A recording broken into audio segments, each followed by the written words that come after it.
ഞാൻ നാരായണ ഭട്ടതിരി 40 വർഷത്തിലേറെയായി മലയാളം കലിഗ്രാഫി ചെയ്യുന്ന ഒരാളാണ്.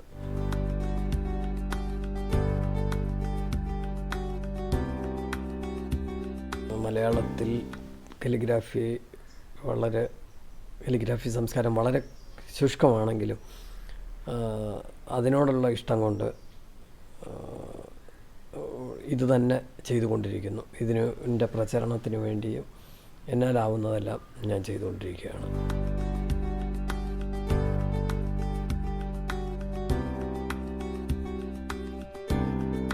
ഇരുപതാമത്തെ വയസ്സിൽ കലാകൗമുദിയിൽ കലിഗ്രാഫറായി ജോയിൻ ചെയ്ത അന്ന് ആണ് ഈ സബരിയുടെ തുടക്കം.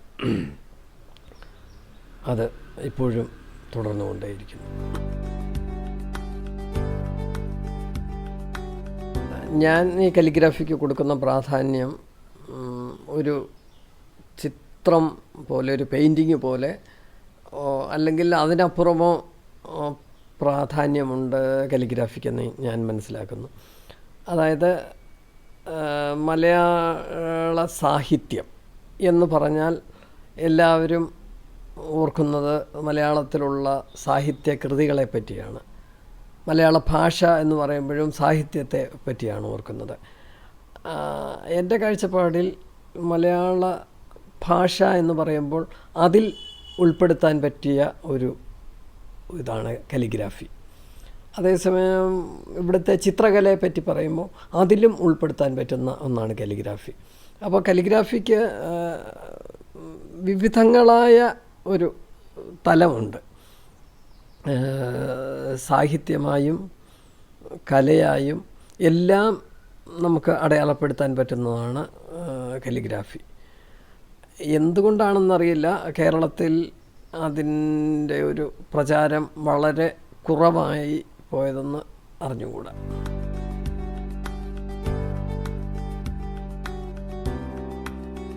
മലയാളത്തിലെ കലിഗ്രാഫി എന്ന് പറയുന്ന ശാഖ വളരെ ഇതാണ്. അപ്പോൾ ഗവൺമെൻറ്റിന് നല്ല സാധാരണക്കാർക്ക് പോലും ഇങ്ങനൊരു ശാഖയെപ്പറ്റി ധാരണ കുറവാണ്.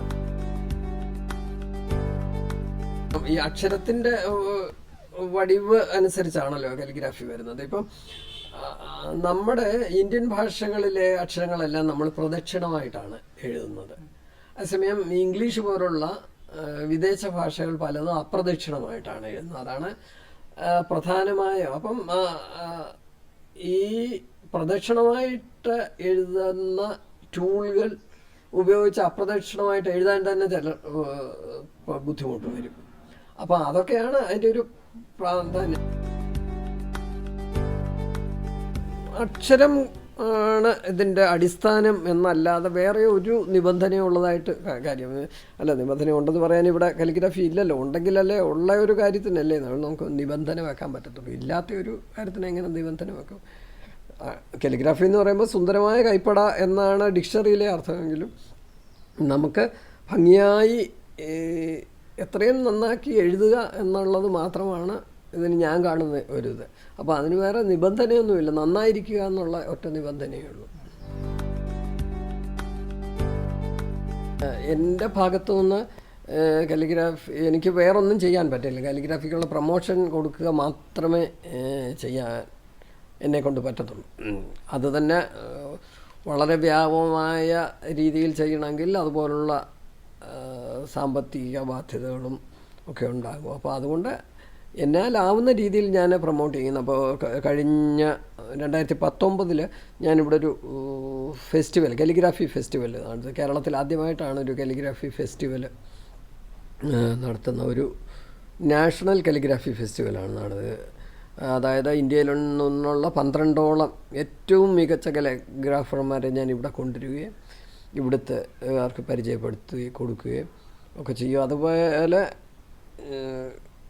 ഇത് പോപ്പുലറൈസ് ചെയ്യാൻ എന്തെല്ലാം ചെയ്യാമോ അതെല്ലാം ഞാൻ എന്നാലാവുന്ന രീതിയിൽ ചെയ്തുകൊണ്ടിരിക്കുകയാണ്. ഇപ്പോൾ ഒരു പെയിൻറ്റിങ് പോലെ ഒരു ചിത്രം വരച്ച് മുറിക്കകത്ത് വെക്കുക എന്ന രീതിയിലായാൽ പറ്റില്ല.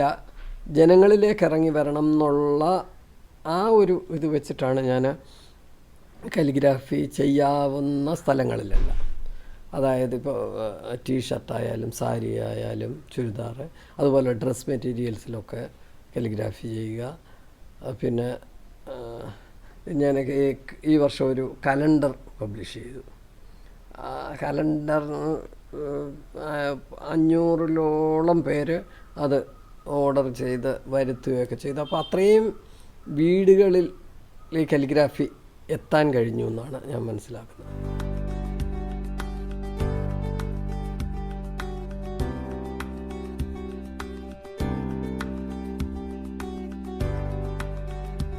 ഈ എക്സിബിഷൻ നടത്തുന്ന സ്ഥലങ്ങളിലൊക്കെ എക്സിബിഷൻ്റെ അവസാന ദിവസം വരുന്നവർക്കൊക്കെ അവരുടെ പേരെഴുതി കൊടുക്കുക.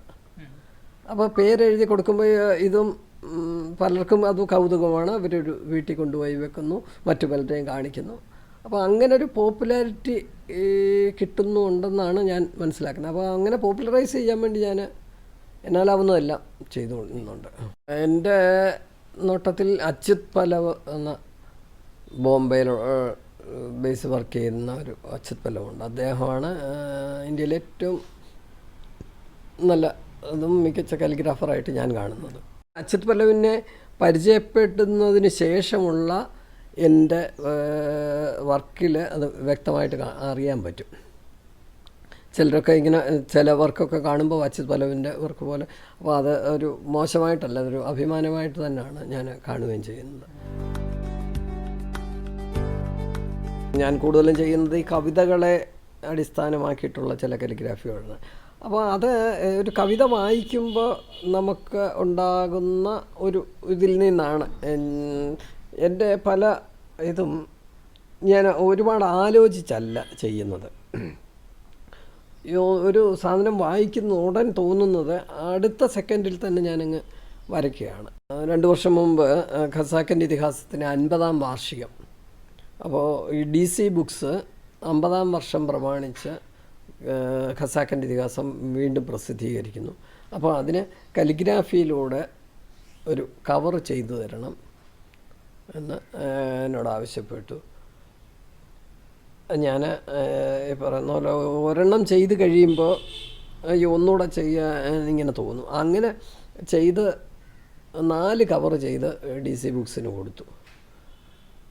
അവരത് 4ഉം പബ്ലിഷ് ചെയ്തു. അപ്പോൾ എൻ്റെ ഒരു സുഹൃത്ത് വിനോദ് മങ്കര ഇവിടെ വന്നപ്പോൾ ഞാൻ ഇത് ഇങ്ങനെ കാണിച്ചപ്പോൾ വിനോദ് എന്നോട് ചോദിച്ചു, അതെ ഇതെന്താണ് ഈ കവറിൽ മാത്രം ഒതുക്കിയിരിക്കുന്നത്? ഞാൻ ചോദിച്ചു, അല്ലാതെ എന്താ, അല്ല പുസ്തകം മുഴുവൻ കാലിഗ്രാഫി ചെയ്യാൻ അത്രയ്ക്ക് മനോഹരമല്ലേ, ഇത് ചെയ്യരുതോ എന്ന് ചോദിച്ചു. ഞാൻ പറഞ്ഞു ചെയ്യാൻ ഞാൻ തയ്യാറാണ്, പക്ഷെ അതെന്നെ ചെയ്ത് കഴിഞ്ഞാൽ എന്താണ് അതിൻ്റെ ഒരു ഇത്. അപ്പോഴാണ് പറഞ്ഞത്, തസ്രാക്കിൽ OV വിജയൻ്റെ ഒരു സ്മാരകമുണ്ട്.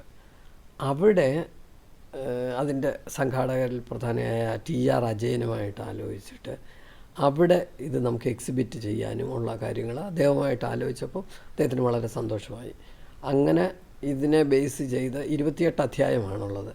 അപ്പോൾ ഓരോ അധ്യായത്തെ ബേസ് ചെയ്ത് ഓരോ കാലിഗ്രാഫിയും പിന്നെ പൊതുവായിട്ടുള്ള 2 ചെയ്ത് അങ്ങനെ 30 കാലിഗ്രാഫി വർക്ക് ചേർത്തിട്ടാണ് ഒരു സീരീസ് ഉണ്ടാക്കിയിട്ട് അവിടെ തസ്രാക്കിൽ ഇപ്പോഴും അത് സ്ഥിരമായിട്ട് എക്സിബിറ്റ് ചെയ്യുന്നുണ്ട്. ഇന്ന് August 11 എന്ന് പറഞ്ഞാൽ വേൾഡ് കാലിഗ്രാഫി ഡേ ആണ്. അപ്പോൾ അന്ന് ഞാൻ ആലോചിക്കുന്ന ഒരു പരിപാടി എന്ന് വെച്ചാൽ ലോകത്തുള്ള 100 രാജ്യങ്ങളല്ല 100 ഭാഷകൾ കാലിഗ്രാഫർമാരെ കണ്ടുപിടിച്ചിട്ട് അവരെ കൊണ്ട് അവരുടെ ഭാഷയിലെ ആദ്യ അക്ഷരം എഴുതിക്കുന്ന ഒരു വീഡിയോ അവരെ കൊണ്ട് ഷൂട്ട് ചെയ്ത് അയച്ചു തരാൻ പറയാം. പലരും അയച്ചു തന്നു തുടങ്ങി, കുറേ എണ്ണം കിട്ടിക്കൊണ്ടിരിക്കുന്നു. 15-നും 20 സെക്കൻഡിനും ഇടയ്ക്കുള്ള ഒരു വീഡിയോ വേണമെന്നാണ് ഞാൻ ആവശ്യപ്പെടുന്നത്. വീഡിയോ 20 സെക്കൻഡ് ആണെങ്കിൽ 100 പേരുടെ ആകുമ്പോഴത്തേക്കും 20 മിനിറ്റ് ആകും. പിന്നെ അതിൻ്റെ ഇൻട്രൊഡക്ഷനും ഒക്കെ കൂടെ ഒരു അരമണിക്കൂറുള്ള ഒരു മൂവി പോലൊരു സാധനം യൂട്യൂബിൽ അപ്ലോഡ് ചെയ്ത് എല്ലായിടവും ലോകം മുഴുവൻ ഇതാക്കണം എന്നാണ് ആഗ്രഹിക്കുന്നത്. അതിനുള്ള വർക്ക് നടന്നുകൊണ്ടിരിക്കുകയാണ്.